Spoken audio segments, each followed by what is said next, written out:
Connaissez-vous la légende du bateau fantôme de la baie des Chaleurs au Canada ? Au XVIIIe siècle, de nombreux navires venaient commercer dans la baie des Chaleurs et lorsqu'ils s'approchaient de la côte, ils hissaient un drapeau pour signifier qu'ils avaient besoin d'un pilote pour les aider.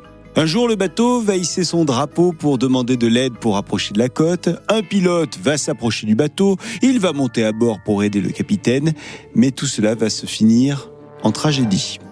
Alors depuis, une légende raconte que on peut voir de temps en temps glisser sur la baie une boule de feu qui prend la forme du navire de Craig, le navire sur lequel est arrivée cette tragédie. La Fabrique Audio présente La Petite Histoire. www.lafabriqueaudio.com. Salut tout le monde, je suis Florent Mounier et c'est Sébastien Girard qui a mixé cet épisode.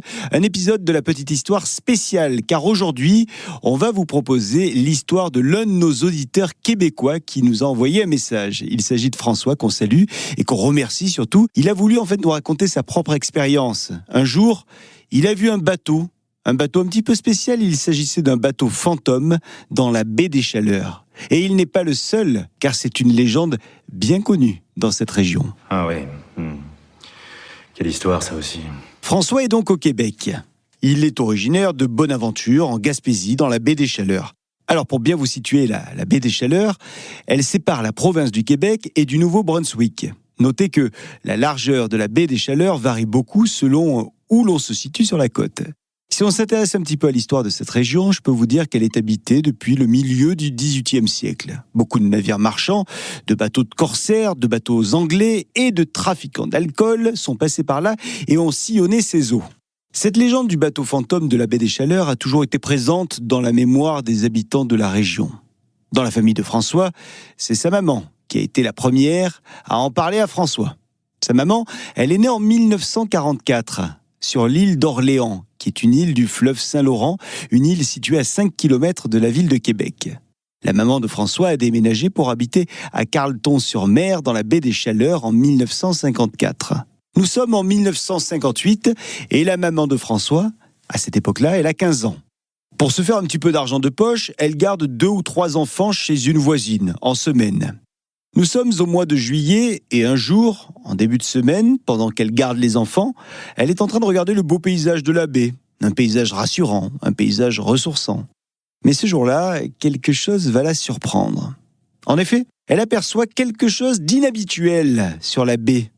Quelque chose qui semble brûler. Ouais, c'est bien ça. On voit comme une petite boule de feu sur l'eau. Et ça va durer toute la soirée. Heureusement, la maman de François n'est pas seule à voir ce phénomène ce soir-là. Non, c'est rassurant, parce qu'elle pourrait penser qu'elle perd la raison. Mais il n'en est rien, car tout le petit village a vu la même scène. Et vous l'imaginez, le lendemain, tout le monde en parle. Et cette scène, elle va se répéter 2 jours d'affilée. Le bateau va en effet réapparaître le lendemain, ainsi que le surlendemain dans la baie. Et donc cette scène va se répéter le soir. Alors, le 3e soir, des hommes de Saint-Omer, qui est un village du coin, vont décider de mettre à l'eau 3 baleinières pour aller voir de plus près ce qu'il se passe.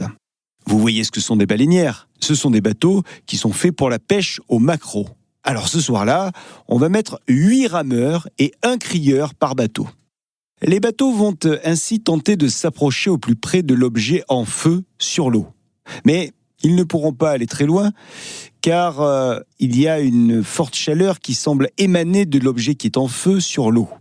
Selon les propos des uns et des autres, c'est tout simplement beaucoup trop chaud pour aller plus loin. Alors les hommes vont se laisser dériver pour accoster sur une plage non loin de là, la plage de Carleton-sur-Mer.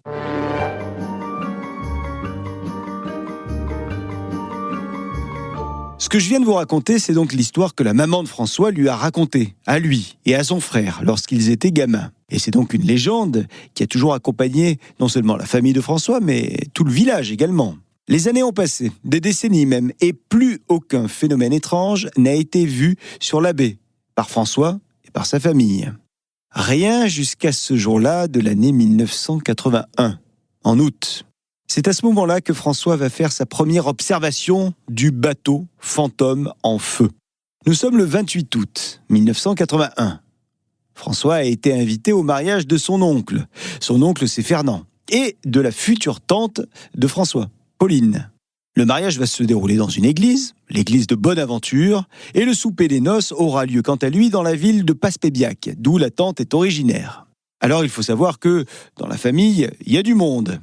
Le père de François a 14 frères et sœurs. Alors avec les conjoints-conjointes, cousins-cousines, c'est une très très grande famille. Et beaucoup sont venus d'autres provinces. Donc beaucoup des membres de la famille sont hébergés dans la maison familiale des parents de François. Cette maison, c'est une très grande maison. Donc c'est pratique, hein ? Une maison où tout le monde peut dormir. Et cette maison donne, devinez où ? Directement sur la baie des Chaleurs. La soirée commence alors. On a prévu pour l'occasion un gros repas avec des dizaines de personnes autour de la table. C'est une belle ambiance familiale, qui se prolonge jusqu'au lendemain. Notez que la maison est très haute, presque 11 mètres de hauteur. Une sacrée maison donc. À l'époque, ce que François aime faire, c'est bien sûr, comme tous les enfants de son âge, jouer avec les cousins et les cousines. Et pour jouer, direction le 2e étage de la maison. Là-haut, il y a les chambres qui sont grandes, des chambres qui ont de belles fenêtres qui donnent sur la baie. L'assemblée de cousins est donc réunie tout en haut, et soudain, elle semble apercevoir quelque chose au loin, dans la baie. Et ce quelque chose semble être en feu, sur l'eau.